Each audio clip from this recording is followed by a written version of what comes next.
Hello, magandang hapon sa inyong lahat. So meron tayong pag-uusapan mga kababayan ko. 'Di ba last time na pag-usapan natin yung controversial na parinigan nila Vico Soto tungkol kila Julius Babaw at Corina Sanchez, yung pag-interview sa mag-asawang Diskaya. Yung mag-asawang Diskaya na yon ay nasa kontrobersiya ngayon ng flood control project. Na di umano, kumpanya daw nila ang may isa sa nakakuha ng mga malalaking kontrata, 'di ba? Sa flood control project. Anyway, so ito dahil 'di ba nasangkot sila Julius Babaw at Corina Sanchez.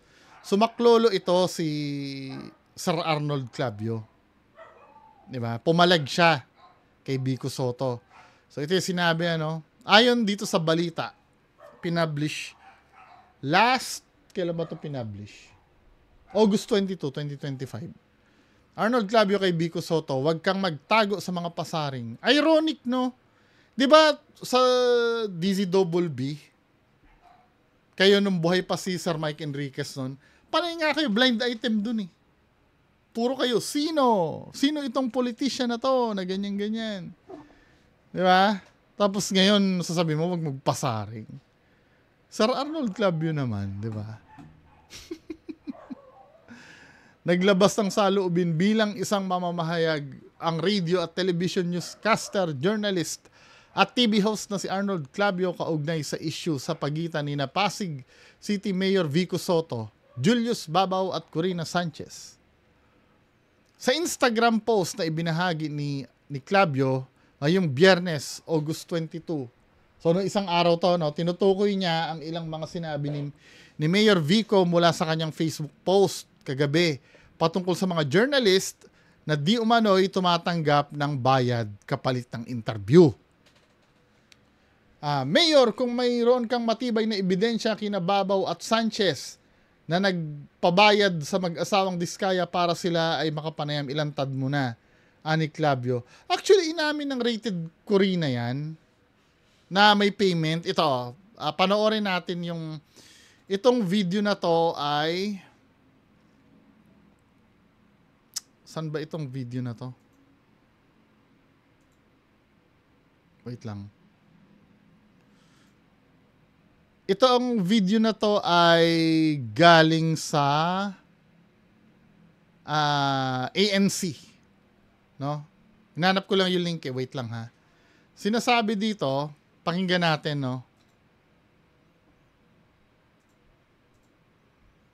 Play natin. Medyo naglo-load pa Nakalagay dito kasi ito yung video Now, broadcasters Corina Sanchez Rojas and Julius Babaw denying Pasig City Mayor Vico Soto's claim they were paid by couple Sara and Curly Diskaya in exchange for an interview.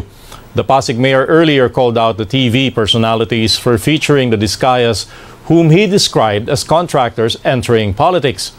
He alleged that the couple was willing to pay 10 million pesos just to be interviewed. In a statement, the producers of Rated Corina and Corina Interviews clarified the interview took place before the campaign period. They admitted there are payments for certain businesses, including the Diskayas and other personalities. Diba? May payment. Diba? Including the Diskayas, sabi nga dito. Admitted there are payments for certain businesses, including the Diskayas and other personalities, but said those payments go directly to their network. So ang depensa niya, yung payment na yon ay direktang napupunta sa network nila. May payment. 'Di ba? Totoo na may tinatanggap na pera, pero ang depensa ni Ma'am Corina Sanchez, yun ay direkta sa network. Pero ang bottom line doon, may payment na natatanggap. Hindi imbento yung ano. Ano pa bang kailangan na diyan? Na ebidensya pa. 'Di ba? Kung mayroong matibay na ebidensya kina Babaw at Sanchez na nagpabayad sa mag-asawang Diskaya para sila ay makapanayam, ilantad mo. Inamin na nga ng ANC. Pero dito kay Julius Babaw, itinanggi niya yung 10 million. Yung 10 million ang itinanggi niya. 'Di ba? Tingnan natin yung pahayag ni Julius Babaw, no? Julius Babaw.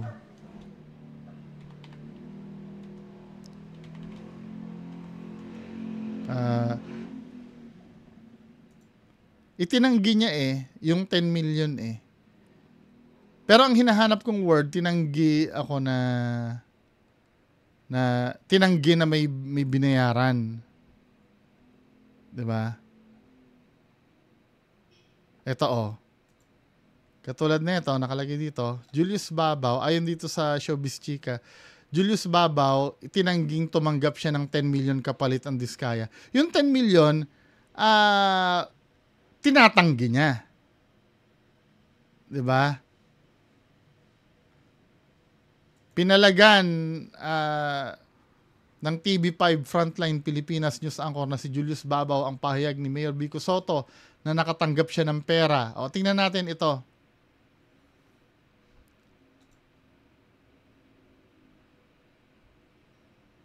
Para sa patas na pamamahayag. Kasi yung kay Corina Sanchez, inamin na may payment pero diretso sa network. Pinalaga ng TV Frontline Pilipinas News Anchor na si Julius Babaw ang pahayag ni Mayor Vico Soto na nakatanggap siya ng pera mula sa kanyang interview sa mag-asawang Curly at Sara Diskaya.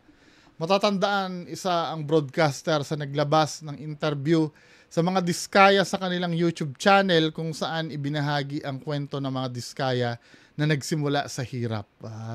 Nagpadala kami ng direct message kay Julius sa kanyang Facebook, Instagram page upang hingin ng kanyang pahayag hinggil sa issue. Ngunit sa ngayon ay hindi pa ito nababasa. Hindi pa pala nababasa Saan niya nakuha na dalawang kumpanyang pag-aari ni Diskaya, bla bla bla bla. Yung tungkol kay Julius Babaw.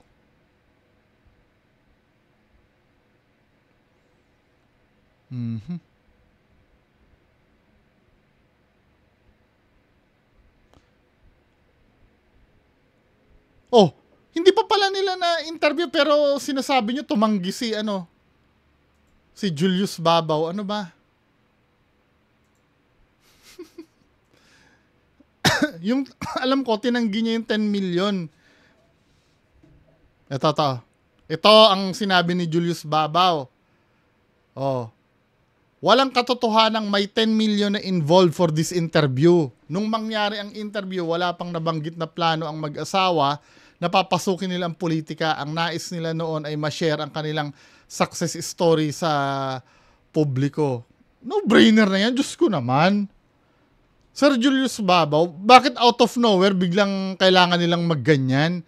Kung nananahimik na mayayaman yung mga hindi magpapaganyan yan, ibig sabihin, may motive yan para namang hindi veteran si Julius Babaw So ang sinasabi dito ni Sir Julius Babaw, walang katotohanang may 10 million daw. Yung 10 million hindi totoo yun.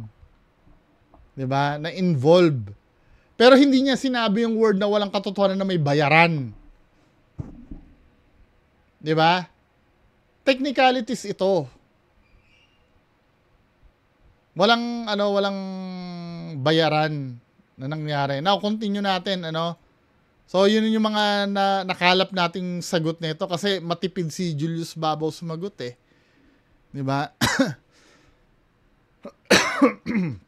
Sinabihan ni Clavio si Soto na wag magtago sa mga pasaring at sabihin mismo ang nalalaman nito kaugnay sa sinabi nito na halagang ibinayad umano sa mamamahayag. Kung hindi ka sigurado sa 10 million piso, magkano ba? O mayroon ba? Dahil sabi mo, alam nyo na, hindi ko ito inaasahan na manggagaling sa iyo ang napaka-irresponsabling pahayag nito. Siguro naman dahil sinabi ni Vico Soto yun, paninindigan niya yun, di ba? Maliban na lang kung tatalikuran ni Vico Soto, mawawalan ako ng gana sa kanya. Huwag kang magtago sa mga pasaring, parinig o haka-haka. Hindi nga haka-haka, na-prove na nga na nagbayad Dahil sa industriya namin, mahalaga ang terminong verification and facts sa pagbabalita sa ad ni Clavio. Kinuwento niyang dumaraan sa proseso at sinasala ang bawat panayam na ginagawa nila sa mga news outlet na pinagtatrabahuhan niya. Aniya, ang akusasyon ni Soto ay hindi makatarungan, hindi lamang kina Babaw at Sanchez, kundi pati na rin sa buong industriya ng pamamahayag. Nilinaw naman ni Clavio na hindi siya kumakampi sa dalawa. Kapwa niya mamamahayag bagkus ay nais lang niya proteksyonan ang buong industriya ng kanyang pinagtatrabahuhan. Baka naman mamaya natatamaan kami. Baka lang ha. Hindi ito para ipagtanggol ko ang dalawang mamamahayag sa paninira ni Soto. Sinabi mo agad na paninira eh. Kundi ang maproteksyonan ang buong industriya ng pamamahayag na kinukuha na ng informasyon ng publiko. Yun na nga eh. 'Di ba? Kayo yung kinukuhanan ng impormasyon eh, tapos gagawa kayo ng mga ganun.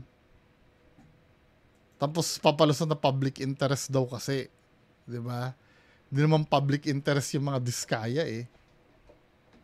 Hindi to Dagdag pa niya, may kinakaharap ngayon na hamon ang mga mamamahayag, particular sa social media, dahil marami ang naisirain at questionin ang kredibilidad ng maraming pahayagan sa Pilipinas.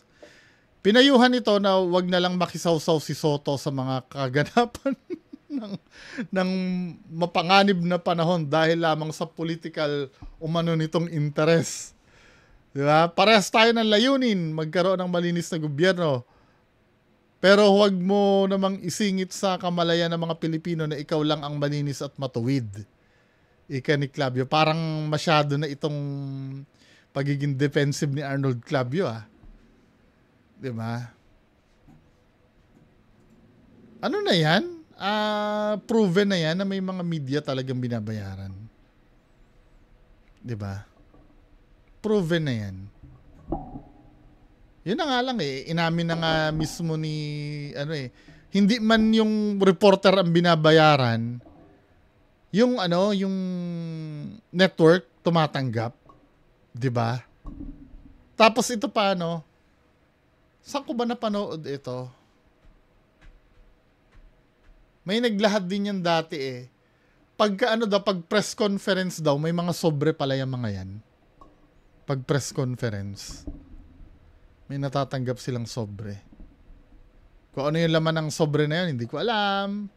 Baka mamaya thank you card, di ba? Kinwestiyon din niya ang sinasabi ng mayor tungkol sa kung anong ibig sabihin nito sa gray area. Hindi tuloy napigilan ni Clavio na tanungin si Soto kung ano ba ang nalaman nito sa profesyon ng mga katulad niyang mamamahayag. Yung hindi, wait lang. Ba't kailangan may malaman pa kami? Hindi ba sapat yung alam namin na trabaho yung magsabi ng totoo at hindi magpabayad? Hindi ba sapat sa amin bilang Bakit? Meron pa ba kaming kailangan malaman tungkol dyan sa inyo na hindi namin alam? Pinapatunayan ba ni Arnold Clavio na meron pang mga bagay na hindi tayo nalalaman tungkol sa kanila? Di ba? Bilang nanonood kami sa inyo ng matagal ng panahon na, ang alam namin, ang media nagsasabi ng totoo dapat at hindi nagpapabayad. Di ba? Yun dapat ang alam namin. Bakit mali pa ba yun? Di ba? Anong alam mo sa profession namin, Mayor? Ano ang gray areas na binabanggit mo? Gusto kong malaman. Pagtatanong niya. Affected siya, Sa huli, nilinaw ni Clavio na respeto ang pairalin sa pagitan ni Soto at ng mga katulad niyang mamamahayag. May trabaho ka, may trabaho rin kami. Respeto. Walang personalan. Pagtatapos sa kanyang post. Samantala, naglabas na rin ng pahayag ang programa ni Corina maging si Julius. Ito, nandito pala. May link din pala dito eh.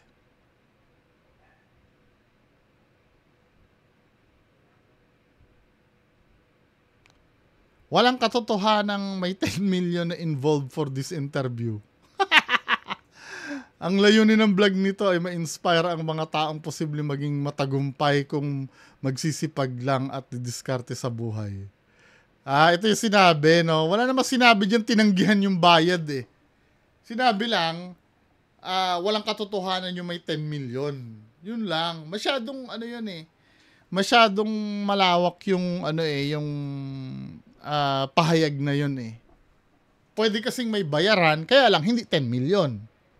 'Di ba? Dahil kung babasahin mo tong kanyang pahayag, Walang katotohanan na may 10 million na involved. Baka, ilan ba yung katotohanan na may involved na pera dyan? Magkano ba yon? Kung mali yan, 10 million. Diba? Tsaka yung, yung katulad na sinabi ko kanina, no? Pag gagawin pang tanga yung mga tao na hindi naman nasabi na tatakbo siya dyan nung time na yun. Kahit na. Naka-uniform siya ng, ng Ate Sara, yung parang pang-kampanya na tsaka out of nowhere biglang magpapa-interview yan. Ano ba? Kahit man lang na matanong mo yun, hindi mo matatanong na balak nyo ba tumakbo? Come on. Anyway, mga kababayan ko, maikli na video lang naman yan. So yun lang naman po ang pag-uusapan natin ngayong hapon. Magandang hapon sa inyo lahat. Bye-bye.